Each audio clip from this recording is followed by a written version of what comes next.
نحمدہ ونصلی ونسلم علی رسولہ الکریم اما بعد۔ مرکز اہل سنت والجماعت سرگودا سے مختلف احباب نے مختلف ممالک سے سوالات پوچھے ہیں، تو انشاءاللہ العزیز ہم ایک ایک سوال نقل کر کے اس کا جواب دیتے ہیں۔ امارات سے ام فروا نے پوچھا ہے، روزہ رکھ کر بچے کو دودھ پلانا کیسا ہے؟ اس سے روزہ کا کیا حکم ہے؟ کیا دودھ پلانے والی عورت کے لیے روزہ نہ رکھنے کی گنجائش ہے یا نہیں؟ اس بارے میں سمجھ لیا جائے کہ عورت اگر روزہ رکھے اور روزہ رکھ کر بچے کو دودھ پلانا چاہے تو دودھ پلانے سے روزے پر کوئی فرق نہیں پڑے گا، بلا تکلف بچے کو دودھ پلانا جائز ہے۔ حضرت عبداللہ بن عباس رضی اللہ تعالی عنہما سے سنن کبری بہقی میں روایت موجود ہے۔ آپ فرماتے ہیں، انما الفطر مما دخل ولیس مما خرج، کہ روزہ ٹوٹتا ہے ان چیزوں سے جب انسان اپنے جسم میں کوئی چیز داخل کرتا ہے، جو چیز خارج ہوتی ہے اس سے روزہ نہیں ٹوٹتا۔ بچہ جب دودھ پیتا ہے تو دودھ جسم سے نکلتا ہے، جسم میں داخل نہیں ہوتا، اس لیے حضرت عبداللہ بن عباس رضی اللہ عنہ کے اس قاعدہ کے مطابق ہمارے فقہا نے اس بات کی اجازت دی ہے کہ عورت بچے کو دودھ پلا سکتی ہے۔ جہاں تک دوسری بات کا تعلق ہے کہ کیا دودھ پلانے والی عورت کے لیے روزہ نہ رکھنے کی گنجائش ہے، تو اس حوالے سے یہ بات سمجھ لینی چاہیے کہ اگر عورت یہ محسوس کرتی ہے کہ اگر روزہ رکھتی ہوں، روزہ رکھنے کی وجہ سے میرے جسم میں کمزوری آئے گی اور دودھ خشک ہونے کا اندیشہ ہو، جس سے بچے کی دودھ پلانے کے حوالے سے بچے کے لیے دودھ کم ہو جائے گا اور بچے کا کوئی متبادل انتظام بھی نہ ہو، یا یہ ہے کہ میرا دودھ کم ہوگا تو بچے کی صحت پر بہت سخت اثر پڑے گا اور اس کے علاوہ اور کوئی چارہ نہیں ہے کہ جس کے ذریعے سے بچے کی غذا کا بندوبست کیا جائے۔ اگر صورتحال ایسی ہو کہ خاتون اپنے اوپر یا بچے کے حوالے سے کچھ پریشان ہو اور اس کو اندیشہ ہو کہ میرا بچہ یا میری صحت کے حوالے سے میں اس کو دودھ پورا نہ کر سکوں گی اور بچے کو کوئی متبادل دودھ یا متبادل کسی غذا کی امید نہ ہو، تو پھر عورت کے لیے روزہ نہ رکھنا اس کی گنجائش ہے۔ عورت رمضان شریف میں بچے کو دودھ پلاتی رہے، روزہ نہ رکھے، البتہ بعد میں جتنے روزے چھوڑے ہوں گے اتنے روزوں کی قضا کر لے۔ آگے سوال آیا ہے کشمیر سے اظہر اقبال، یہ کہتے ہیں کہ روزے کی حالت میں عورت کو مینسز آ جائیں تو اب کیا حکم ہے؟ دیکھیں، اگر عورت روزہ کے اندر تھی، روزہ کے دوران عورت کو مینسز آ جائیں تو اس سے روزہ فاسد ہو جاتا ہے، روزہ ٹوٹ جاتا ہے۔ اب عورت کے لیے حکم یہ ہے کہ اگر عورت چاہے کہ کھانا پینا چاہے تو گھر والوں کے سامنے کھانے پینے کے بجائے اکیلے میں کچھ کھا پی لے تو اس کے لیے جائز ہے، اس کی گنجائش ہے۔ یہاں ایک بات مزید میں سامعین سے عرض کرنا چاہوں گا کہ یہاں دو مسئلے سمجھ لینے بہت ضروری ہیں۔ نمبر ایک یہ، اگر کوئی عورت غروب آفتاب سے پہلے افطاری کا وقت آنے سے پہلے اگر اس عورت کو مینسز آ جاتے ہیں تو اس سے روزہ فاسد ہو جاتا ہے اور اس عورت کو اس روزہ کی پھر قضا کرنی پڑے گی۔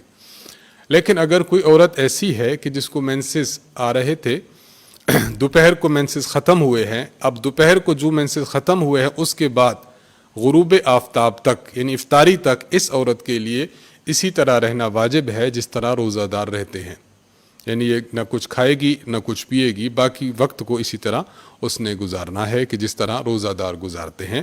تو ان دونوں میں یہ بنیادی فرق ہے جس کو سمجھ لینا چاہیے۔ ڈاکٹر محمد بشیر صاحب ہیں کراچی سے، آپ پوچھتے ہیں کہ روزے کی حالت میں انجیکشن لگوانے کا کیا حکم ہے؟ دیکھیں، روزے کی حالت میں انجیکشن لگوانا جائز ہے، چاہے انجیکشن گوشت والا ہو چاہے انجیکشن رگوں والا ہو، جس قسم کا بھی انجیکشن لگوایا جائے یہ انجیکشن لگوانا جائز ہے۔ البتہ ایک بات یہ ذہن میں رکھ لینی چاہیے کہ اگر کوئی شخص انجیکشن لگواتا ہے اور محض اس لیے تاکہ مجھے روزے کا احساس نہ ہو، تاکہ روزے کی مجھے کمزوری نہ محسوس ہو، تو اس نیت سے انجیکشن لگوانا اس کو مکروہ لکھا گیا ہے، اس لیے اس طرح کا انجیکشن لگوانا تو درست نہیں ہے۔ ہاں البتہ یہ ہے کہ کوئی شخص بیمار تھا، روزے بھی رکھ رہا ہے، روٹین وائز اس کو انجیکشن لگ رہے ہیں، تو اس کی وجہ سے روزہ مکروہ نہیں ہوگا۔ تو اس بنیادی فرق کو سمجھ لینا چاہیے۔ ڈھاکہ بنگلہ دیش سے ہیں جاوید اقبال، آپ پوچھتے ہیں کہ اگر کوئی شخص لا علمی کی وجہ سے رمضان میں مشت زنی کر لے تو کفارہ لازم آتا ہے یا نہیں؟ دیکھیں، رمضان المبارک میں یہ کام کرنے سے روزہ ٹوٹ جاتا ہے، فاسد ہو جاتا ہے، اور اس ایک روزے کی قضا رمضان گزرنے کے بعد آپ کو رکھنا لازم ہے۔ نمبر 2، اس میں کفارہ لازم نہیں آتا۔ نمبر 3، اس میں گناہ کبیرہ ہے، حرام محض ہے، اس لیے انسان کو اس سے اجتناب کرنا چاہیے۔ اگر کسی سے بھول چوک کر ایسا کام ہو چکا ہے تو اسے خدا کے دربار میں توبہ اور استغفار کرنا چاہیے اور آئندہ نہ کرنے کا عزم کرنا چاہیے۔ امریکہ سے خالد زبیر صاحب کا سوال ہے، آپ پوچھ رہے ہیں کہ کیا عورت لیکوریا کی حالت میں روزہ رکھ سکتی ہے یا نہیں؟ جی ہاں، عورت لیکوریا کی حالت میں معذور بے شک سمجھی جاتی ہے، لیکن روزہ کے حوالے سے یہ عذر نہیں ہے۔ شریعت مطہرہ نے لیکوریا کی حالت میں بھی اس کو حکم دیا ہے کہ یہ روزہ رکھے، جس طرح باقی روزہ دار روزہ رکھتے ہیں اور وقت پر افطار کرتے ہیں، تو یہ بھی اسی طرح کرے گی۔ لیکوریا کی وجہ سے عورت سے روزہ معاف نہیں ہوتا۔ انڈیا سے عبد الرحمن صاحب نے سوال پوچھا ہے، اگر کوئی شخص روزہ نہ رکھ سکتا ہو تو کیا وہ روزہ کا فدیہ دے سکتا ہے؟ نیز فدیہ کتنا ہے؟ کئی روزوں کا فدیہ ایک شخص کو دے سکتے ہیں یا نہیں؟ دیکھیں، اگر کوئی شخص روزہ نہ رکھ سکتا ہو تو اس کے لیے بنیادی شرط یہ ہے کہ ایسی بیماری میں مبتلا ہے کہ اس کو ٹھیک ہونے کی امید نہیں ہے، تو ایسا شخص فدیہ دے سکتا ہے۔ اگر کوئی شخص ہے جس کو ایسی بیماری ہے اور اس کو یہ امید ہے کہ کچھ دنوں بعد، کچھ مہینوں بعد، کچھ سالوں بعد میں ٹھیک ہو سکتا ہوں، اور ٹھیک ہو جائے تو پھر اس کو ان روزوں کی قضا رکھنا ضروری ہے، پھر یہ دیا ہوا فدیہ اس کے کام نہ آئے گا۔ ہاں اگر حالت ایسی ہو چکی ہے کہ انسان کی امید ختم ہو چکی ہے کہ میں صحت یاب ہوں گا بھی نہیں، اب اس صورت میں یہ شخص فدیہ دینا چاہے، بلکہ اس کو دینا ضروری ہے، یہ شخص فدیہ دے۔ اور اگر کچھ روزے رہ چکے تھے اور دنیا سے رخصت ہو گیا تو ورثہ کے ذمہ ہے، اگر وہ وصیت کر کے جاتا ہے تو پھر اتنے روزوں کا فدیہ دینا چاہیے۔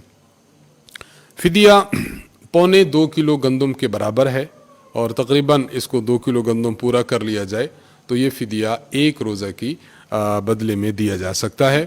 اور تیسری بات یہ کہ کئی روزوں کا فدیہ ایک شخص کو دے سکتے ہیں۔ جی ہاں، کئی روزوں کا فدیہ ایک شخص کو دیا جا سکتا ہے۔ آگے جو سوال ہے، یہ سوال کئی احباب نے پوچھا ہے۔ محمد انس حنفی انگلینڈ سے، دلاور ٹوبا ٹیک سنگھ سے، غلام علی صاحب کراچی سے، اور بھی بہت زیادہ حضرات نے یہ سوال پوچھا ہے۔ روزہ کی حالت میں گلوکوز کی ڈرپ لگوانا کیسا ہے؟ یہ پہلے بھی میں عرض کر چکا ہوں کہ دیکھیں، گلوکوز کی ڈرپ اگر کوئی شخص لگواتا ہے تو روزہ کی حالت میں لگوا سکتا ہے، اس کی گنجائش ہے، اس سے روزہ نہیں ٹوٹتا۔ البتہ اگر کوئی شخص گلوکوز کی بوتل اس لیے لگواتا ہے تاکہ اس کو روزے کا احساس نہ ہو، روزہ اس کو نہ لگے اور روزوں کی کمزوری کا احساس نہ ہو، تو اس نیت کے ساتھ ڈرپ لگوانا یہ مکروہ ہے، اس سے اجتناب کرنا چاہیے۔ ہاں، ایک شخص، جس طرح میں نے پہلے عرض کیا کہ ایک شخص بیمار ہے، بیمار رہتا ہے، اس بیماری ہی میں وہ روزہ رکھ رہا ہے اور اس بیماری کی وجہ سے اسے ڈرپ وغیرہ لگتی رہتی ہے، تو اس وجہ سے اس کو لگوانے میں کوئی حرج نہیں ہے، یہ مکروہ نہیں ہوگا۔ لیکن عام حالات میں انسان ٹھیک ہے، رمضان شریف آتا ہے تو انجیکشن شروع کرا دیے، ڈرپیں شروع کرا دی ہیں، تو پھر ایسا کرنا مکروہ ہے۔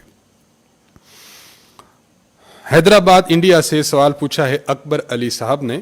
سوال یہ ہے کہ ایک شخص نے غسل کیا اور اس کے بعد نماز پڑھی، نہاتے ہوئے اس نے وضو نہیں کیا، کیا اس کی نماز ہو جائے گی یا نہیں ہوگی؟ دیکھیں، جب انسان غسل کرتا ہے تو غسل کرتے ہوئے اعضاء جو وضو کے ہیں، چہرہ ہے، بازو ہے، سر کا مسح کرنا ہے، اسی طرح پاؤں دھونا ہے، یہ سارے اعضاء دھل جاتے ہیں۔ اگر کسی شخص نے وضو نہیں کیا اور غسل کر لیا ہے تو اس سے اس کا وضو ہو جاتا ہے اور اس کی پڑھی ہوئی نماز درست ہو جاتی ہے۔ انسان جب واجب غسل کرتا ہے تو اس میں تو ظاہری بات ہے اس نے اپنے گلے کو بھی تر کرنا ہے، گلے میں پانی ڈال کے غرارہ کرنا ہے، ناک کی نرم ہڈی تک پانی چڑھانا ہے، پورے جسم پر پانی پھیرنا ہے۔ اس دوران اگر وضو نہیں بھی کیا تب بھی اس کا وضو ہو جاتا ہے، اور اس کے بعد دوبارہ وضو کرنے کی ضرورت بھی نہیں ہے۔ مصنف ابن ابی شیبہ میں حضرت عائشہ رضی اللہ تعالی عنہا سے روایت ہے کہ رسول اللہ صلی اللہ علیہ وسلم جب غسل جنابت فرمایا کرتے تھے تو اس کے بعد اب وضو نہیں فرماتے تھے۔ اس لیے بعض لوگوں کو ایک وہمہ ہوتا ہے، غسل کر لیا، غسل کرنے کے بعد پھر وضو کر لیتے ہیں، تو ان کو دوبارہ وضو نہیں کرنا چاہیے، ان کا وضو غسل میں ہو جاتا ہے۔ ہاں، مسنون یہ ہے کہ پہلے وضو کر لیا جائے، وضو کرنے کے بعد پھر غسل کر لیا جائے، یہ مسنون طریقہ ہے۔ محمد عبداللہ صاحب نے نیپال سے سوال پوچھا ہے کہ کیا روزہ دار بھاپ یعنی سٹیم لے سکتا ہے یا نہیں؟ دیکھیں، روزہ دار اگر بھاپ لے گا تو بھاپ لینے کی وجہ سے اس کا روزہ فاسد ہو جائے گا۔ اس کو جتنے روزوں میں اس نے ایسا کام کیا ہے تو اس کو قضا لازم ہوگی۔ البتہ اگر ایک شخص کی بیماری بہت زیادہ ہے تو اس کو چاہیے کہ حتی الامکان اس سے گریز کرے۔ اگر اس کے بغیر ایسی صورتحال ہے کہ اس کی ٹینشن بہت زیادہ ہو جاتی ہے، اس کا جسم اس کے ساتھ نہیں دیتا اور حالت غیر ہو جاتی ہے، تو پھر مجبوری کی حالت میں اگر ڈاکٹر اس کو تجویز کرتا ہے کہ سٹیم لے سکتے ہو، اس کے علاوہ چارہ نہیں ہے، تو پھر گنجائش ہے سٹیم لے لے، لیکن بعد میں اس روزہ کی قضا کر لے۔ لیکن بلا ضرورت سٹیم لیتے رہنا، اس سے اجتناب کرنا چاہیے، اس سے روزہ فاسد ہو جاتا ہے۔ محمد حسنین صاحب نے سعودی عرب سے سوال پوچھا ہے، تراویح پڑھتے ہوئے 4 رکعتیں اکٹھی اس طرح پڑھی جائیں کہ 2 رکعت پر قعدہ کر کے کھڑا ہویا جائے اور 4 رکعت پڑھ کر سلام پھیرا جائے۔ ان صاحب کا جو سوال ہے اس کا خلاصہ یہ ہے کہ 4 رکعت تراویح کی اکٹھی پڑھنا کیسا ہے؟ دیکھیں، پہلی بات تو یہ ہے کہ تراویح 2 رکعت پڑھی جاتی ہے، اور اس کو ہم سنت متوارثہ کہہ سکتے ہیں کہ نسلاً زماناً ایک طبقہ سے دوسرے طبقہ تک جو تراویح ہماری چلی آ رہی ہے وہ تراویح 2 رکعت پڑھ کر سلام پھیرنا ہے۔ اس لیے اگر کوئی شخص بغیر کسی عذر کے 4 رکعت اکٹھی پڑھتا ہے تو پھر اس طرح پڑھنے سے تراویح ہو تو جائے گی، لیکن یہ سنت متوارثہ کے خلاف ہوگی۔ اس لیے ایسا عمدن اور جان بوجھ کر کرنے سے تو اجتناب کرنا چاہیے۔ ہاں، ایک قاری صاحب پڑھا رہے تھے، پڑھاتے ہوئے 2 رکعت کے بعد کھڑے ہو گئے اور انہوں نے آگے 2 رکعت اور پڑھا دی۔ ان کے ذہن میں یہ تھا کہ بس میں نے سلام پھیر دیا ہے۔ اس طرح کر کے اگر کوئی انہوں نے 4 رکعت پڑھا دیے بھول چوک کر، تو پھر اس طرح مکروہ نہیں ہے، وگرنہ عام حالات میں بلا عذر 4 اکٹھی پڑھنا یہ مکروہ ہے۔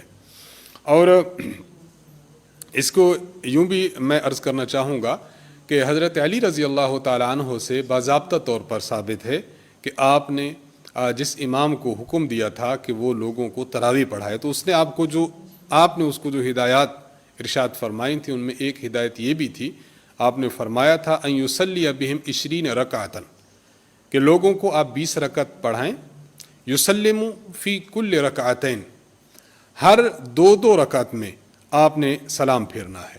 تو گویا خلیفہ راشد کا عمل اور حکم بھی یہی ہے کہ 2 رکعت تراویح پڑھیں، اس کے بعد سلام پھیر دیں، پھر 2 رکعت پڑھیں، سلام پھیر دیں۔ تو 4 رکعت پڑھنا بلا عذر یہ مکروہ ہے، اس سے اجتناب کرنا چاہیے۔ کینیڈا سے محمد اشرف صاحب کا سوال ہے، لکھتے ہیں کہ رمضان المبارک میں میں تفاسیر پڑھنا چاہتا ہوں، تو کچھ مستند تفاسیر کے نام بتا دیجئے۔ دیکھیں، یہ صرف ان کا مسئلہ نہیں ہے، ہر بندہ جو رمضان المبارک میں گھر میں ہے اور آج کل کے لاک ڈاؤن کی وجہ سے وہ باہر نہیں جا سکتے، تو یہ سب کا مسئلہ ہے۔ استاذ محترم حضرت متکلم اسلام مولانا محمد الیاس گھمن صاحب دامت برکاتہم عالیہ نے پچھلے ہی دنوں مختصر سا نصاب مرتب فرمایا تھا کہ گھر میں بیٹھنے والے ہمارے بہن اور بھائی یہ اپنے وقت کو زیادہ سے زیادہ قیمتی بنائیں اور اس نصاب کو زیادہ سے زیادہ پڑھنے کی کوشش کریں۔ آپ نے چند کتب بھی تجویز فرمائی تھی، میں ان کے نام آپ کی خدمت میں عرض کر دیتا ہوں، ان کو پڑھیے، اور تفسیر کے حوالے سے بھی 2-3 کتابوں کے نام عرض کرتا ہوں۔ استاذ محترم کی کتاب عقائد اہل السنت والجماعت، اس کا مطالعہ فرمائیں اور دقت نظر سے مطالعہ فرمائیں۔ اسی طرح استاذ محترم کی کتاب ہے نماز اہل سنت والجماعت، جس میں اپنی نماز کے دلائل ہیں، اس کا مطالعہ فرمایا جائے۔ رسول اللہ صلی اللہ علیہ وسلم کی زندگی مبارک جو ہمارے لیے کامل و اکمل نمونہ ہے، اردو زبان میں، انگریزی زبان میں اور دیگر زبانوں میں اس کے ترجمہ بھی شروع ہے، ضبطۃ الشمائل کے نام سے استاذ محترم کی کتاب ہے، اس کا مطالعہ کیا جائے۔ اسی طرح اخلاقیات کے حوالے سے، آداب زندگی کے حوالے سے مواعظ متکلم اسلام یہ ہماری بہنوں کے لیے، اور مجالس متکلم اسلام یہ ہمارے بھائیوں کے لیے، اس کا مطالعہ فرمایا جائے۔ اسی طرح استاذ محترم کی کتاب ہے اللہ سے مانگیے اور اللہ کے بندے، اس کا بھی مطالعہ کریں۔ رمضان شریف میں مبارک ساعات ہوتی ہیں، جناب رسول اللہ صلی اللہ علیہ وسلم کی ذات اقدس پر ہم درود پڑھیں تو درود شریف کے حوالے سے استاذ محترم کی کتاب صلاۃ و سلام ہے، اس کا مطالعہ کیا جائے۔ تو یہ نصاب تھا، اور آج کل جو اہمیت کے ساتھ میں آپ سے عرض کرنا چاہوں گا کہ ایک کتاب ہے استاذ محترم کی واعظ و نصیحت، 3 جلدوں میں شائع ہو چکی ہے، ہماری ویب سائٹ پر بھی موجود ہے، تو اس کا بھی بھرپور مطالعہ کرنا چاہیے۔ تو عام حالات میں بھی ہمیں اسلامک کتابوں کے ساتھ ریلیٹڈ ہونا ہی چاہیے، لیکن رمضان المبارک میں ایک ماحول بابرکت ہے، اور ساتھ ساتھ یہ کہ فرصت کے بھی لمحات زیادہ ہیں، تو ہمیں ان کتب کا مطالعہ کرنا چاہیے۔ باقی جہاں تک ہمارے ان بھائی صاحب کا سوال ہے تو عرض میں کروں گا کہ حضرت مفتی اعظم پاکستان مفتی محمد شفیع عثمانی رحمہ اللہ کی کتاب تفسیر کی ہے، تفسیر معرف القرآن، اس کا مطالعہ رکھا جائے۔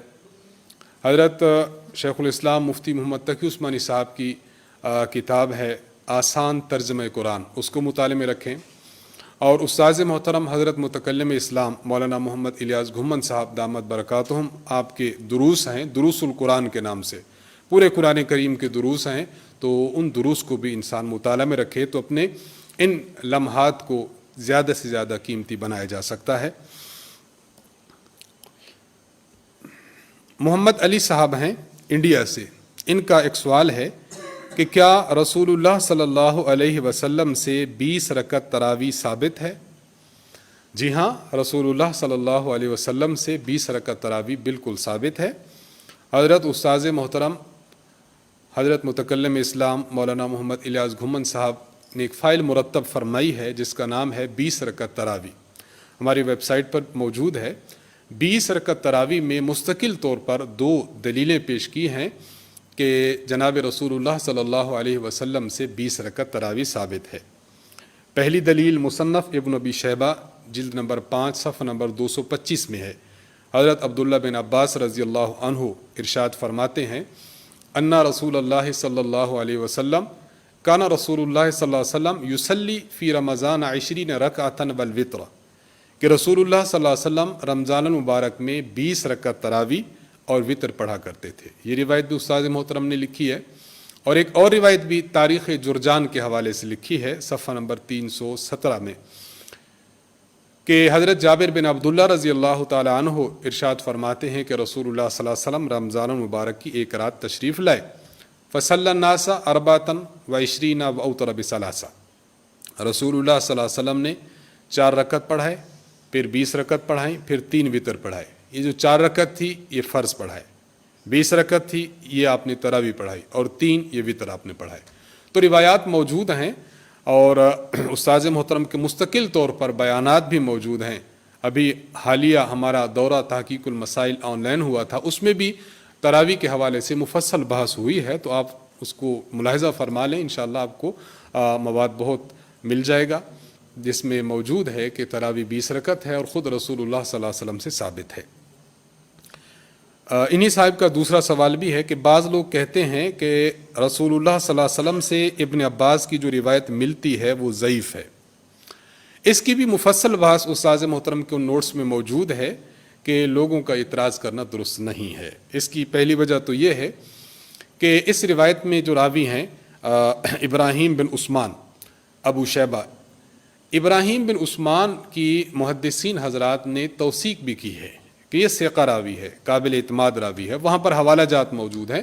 تو ایک تو یہ بات ہے کہ جس راوی کو جس پر وہ جرح کرتے ہیں لوگ، تو اس راوی کی باضابطہ طور پر توثیق بھی موجود ہے۔ اور استاذ محترم نے ایک بہترین قاعدہ بھی لکھا ہے باقاعدہ یہ لکھا ہے کہ علامہ جلال الدین سیوطی رحمہ اللہ فرماتے ہیں اپنی کتاب تدریب الراوی میں، یحکم للحدیث بالصحۃ اذا تلقاہ الناس بالقبول وان لم یکن لہ اسناد صحیح۔ امام جلال الدین سیوطی رحمہ اللہ فرماتے ہیں کہ اگر کوئی ایسی روایت ہے کہ جس روایت کو پوری امت نے تلقی بالقبول کیا ہوا ہے، کیا مطلب کہ جس کو لے کر اس پر عمل پیرا ہو رہے ہیں، تو اس روایت کے بارے میں کہہ دیں گے کہ یہ روایت صحیح ہے اگرچہ اس روایت کی سند ضعیف بھی ہو۔ حضرت عبداللہ بن عباس رضی اللہ عنہ سے جو روایت ہے اس کی سند حسن درجہ کی ہے۔ حسن درجہ کی سند کو پوری امت نے لیا ہوا ہے کہ دور پیغمبر علیہ السلام سے لے کر آج تک 20 رکعت پر عمل ہوتا چلا آ رہا ہے جو اس روایت کا مضمون ہے، اس لیے اس اصول کے تحت تو اس کی روایت صحیح مانی جائے گی اور روایت قابل اعتماد ہوگی، لہٰذا ان لوگوں کا اعتراض درست نہیں ہے۔ تو میں آپ سے گزارش کروں گا کہ آپ بہرحال ان نوٹس کو پڑھیں گے تو انشاءاللہ العزیز یہ بات کلیئر ہو جائے گی۔ قطر سے عبد الرؤف صاحب کا سوال ہے، سوال لکھتے ہیں کہ مولانا صاحب ہے تو یہ اشکال، لیکن اپنی معلومات کے لیے پوچھ رہا ہوں کہ رسول اللہ صلی اللہ علیہ وسلم نے تو صرف 3 دن تراویح پڑھائی، لیکن حضرت عمر رضی اللہ عنہ نے پورا مہینہ اس کی جماعت کرائی ہے۔ بظاہر یہ عمل آپ صلی اللہ علیہ وسلم کے عمل سے مطابقت نہیں کھاتا۔ دیکھیں، مجتہد جب اپنا اجتہاد کرتا ہے تو اس اجتہاد کی بنیاد شریعت کے اصول ہیں، قرآن مجید، احادیث مبارکہ، اجماع امت اور قیاس، اصول شرع یہ ہیں۔ تو مجتہد جب مسئلہ پیش کرتا ہے تو ان 4 اصولوں سے باہر نہیں جاتا۔ آپ کو بظاہر یہ لگ رہا ہے کہ رسول اللہ صلی اللہ علیہ وسلم نے تراویح تو 3 دن پڑھائی، لیکن حضرت عمر رضی اللہ عنہ نے پورا مہینہ تراویح پڑھائی ہے، تو اس کی بنیاد کیا ہے؟ یہ تو رسول اللہ صلی اللہ علیہ وسلم کے عمل سے مطابقت نہیں کھاتی۔ اصل میں بات یوں نہیں ہے، جو چیز رسول اللہ صلی اللہ علیہ وسلم سے ثابت ہوتی ہے اس کی 2 قسمیں ہیں۔ نمبر 1، کبھی رسول اللہ صلی اللہ علیہ وسلم اس چیز کا واضح الفاظ میں حکم بیان فرما دیتے ہیں کہ ایسے کرنا ہے، ایسے نہیں کرنا۔ جب الفاظ موجود ہیں تو ان سے مسئلہ واضح ہو گیا۔ کبھی رسول اللہ صلی اللہ علیہ وسلم الفاظ نہیں بیان فرماتے، لیکن حضور علیہ السلام کا منشا، آپ علیہ السلام کی چاہت، آپ علیہ السلام کا دل یہ کرتا ہے کہ ایسا ہو جائے۔ مجتہد کے سامنے صرف رسول اللہ صلی اللہ علیہ وسلم کے الفاظ نہیں ہیں، مجتہد کے سامنے الفاظ نبوت کے ساتھ ساتھ حضور علیہ السلام کی خواہش، آپ علیہ السلام کا منشا اور آپ علیہ السلام کی چاہت بھی ہوتی ہے۔ حضرت عمر رضی اللہ تعالیٰ عنہ کے سامنے رسول اللہ صلی اللہ علیہ وسلم کا عمل بھی تھا کہ آپ نے 3 دن تراویح پڑھائی ہے، اور حضور علیہ السلام کا منشا بھی تھا۔